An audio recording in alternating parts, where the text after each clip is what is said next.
দেশবাসী, বাংলাদেশের শত্রুরা দেখতে পাচ্ছেন গত 3-3.5 মাসে সীমান্তের মধ্যে এবং সীমান্তের বাইরে থেকে আমাদেরকে হুমকি দিচ্ছে।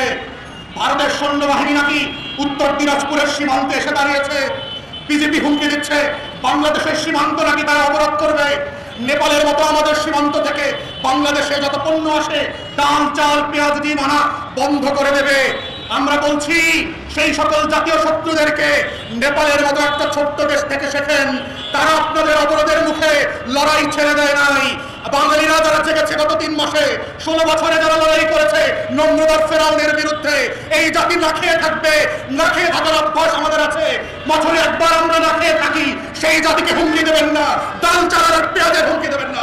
না খেয়ে থাকবো দৌলিয়তের কাছে, জাতীয় শত্রুর কাছে বাংলাদেশের স্বাধীনতা সার্বভৌমত্বকে গাদ্দার বেঈমানদের মতো, আওয়ামী লীগের মতো আমরা বিক্রি করে দেব না।